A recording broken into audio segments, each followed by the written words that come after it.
Hi hello Mrs Mallu Mr കാനഡയുടെ പുതിയൊരു വീഡിയോയിലേക്ക് എല്ലാവർക്കും സ്വാഗതം.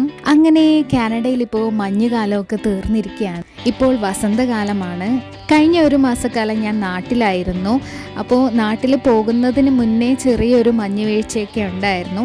അപ്പോൾ മൊട്ടയായിട്ടുള്ള മരങ്ങളൊക്കെ കണ്ടുകൊണ്ടാണ് ഞാൻ ഇവിടുന്ന് യാത്ര പറഞ്ഞ് നാട്ടിലോട്ട് എത്തിയത്. നാട്ടിൽ നിന്ന് തിരിച്ചെത്തിയപ്പോൾ മൊട്ടയായിട്ടുള്ള മരങ്ങളിലെല്ലാം ഇലകളൊക്കെ വന്ന് തുടങ്ങിയിരിക്കുന്നു.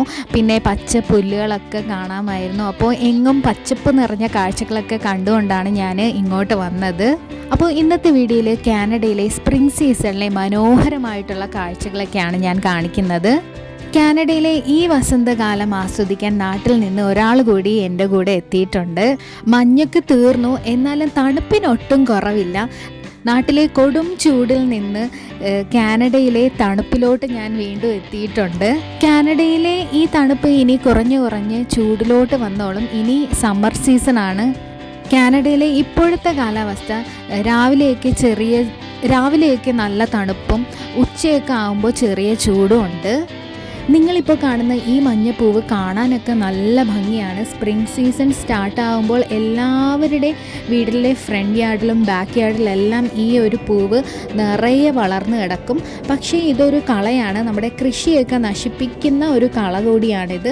അപ്പോൾ നമ്മളിത് കൃഷിയൊക്കെ ചെയ്യാൻ തുടങ്ങുന്നതിന് മുന്നേ ഈ ഒരു കളയെല്ലാം നന്നായിട്ട് പറിച്ച് കളയും.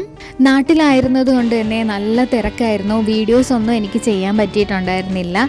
അപ്പോൾ ഇനി മുതൽ ലോങ് വീഡിയോസൊക്കെ കണ്ടിന്യൂസ് ആയിട്ട് ഇടുന്നതാണ്. അപ്പോൾ നാട്ടിലെ വിശേഷങ്ങളും കാനഡയിലെ വിശേഷങ്ങളെല്ലാം ചേർത്തുകൊണ്ട് വീഡിയോസൊക്കെ വരുന്നതായിരിക്കും. അപ്പോൾ മുന്നേ എന്നെ സപ്പോർട്ട് ചെയ്തതുപോലെ തന്നെ തുടർന്നും എന്നെ സപ്പോർട്ട് ചെയ്യുക. അപ്പോൾ ഇത് ഞങ്ങളുടെ ബാക്ക് യാർഡാണ്. മഞ്ഞ് സമയത്തൊക്കെ ഞാൻ ലൈവ് ചെയ്തിട്ടുണ്ടായിരുന്നു. അപ്പോൾ മിക്കവാറും ഞാൻ ഈ ബാക്ക് യാർഡാണ് കാണിക്കുന്നത്. അപ്പോൾ മഞ്ഞ് സമയത്ത് നിങ്ങൾ കണ്ട ബാക്ക് യാർഡ് പോലെയാണോ ഇപ്പം ഈ ബാക്ക് യാർഡ് ഇരിക്കുന്നതെന്നൊന്ന് നോക്കിക്കേ. പച്ചപ്പും പൂക്കളൊക്കെ വളർന്നു. പിന്നെ ഈ മൊട്ടയായിട്ട് നിന്ന മരങ്ങളിലെല്ലാം പൂവൊക്കെ വന്ന് തുടങ്ങിയിട്ടുണ്ട്. സ്പ്രിംഗ് സീസണിലെ വേറൊരു പ്രത്യേകത, ചില മരങ്ങളിൽ ഇലകൾക്ക് പകരം ആദ്യം വളർന്നു വരുന്നത് പൂക്കളായിരിക്കും. അപ്പോൾ ഇലകളൊന്നും ഇല്ലാതെ പൂക്കൾ മാത്രമുള്ള മരങ്ങൾ കാണാൻ നല്ല ഭംഗിയാണ്. ഞാൻ നാട്ടിലായിരുന്നതുകൊണ്ട് തിരിച്ചു വരുമ്പോൾ സ്പ്രിംഗ് സീസൺ എനിക്ക് മിസ്സാകുമോ എന്ന് ഞാൻ വിചാരിച്ചു. കാരണം ഈ വർഷം മഞ്ഞ് വീഴ്ചയൊക്കെ നല്ല കുറവായിരുന്നു. അപ്പോൾ സ്പ്രിംഗ് സീസൺ കുറച്ച് നേരത്തെ ആയിരിക്കുമെന്ന് വിചാരിച്ചു. പക്ഷെ നാട്ടിൽ നിന്ന് എത്തിയത് കറക്റ്റ് സമയമായിരുന്നു.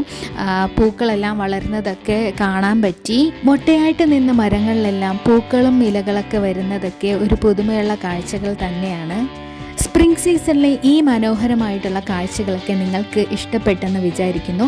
വീഡിയോ ഇഷ്ടപ്പെട്ടിട്ടുണ്ടെങ്കിൽ ലൈക്ക് ചെയ്യാനും കമൻറ്റ് ചെയ്യാനും മറക്കരുത്. താങ്ക്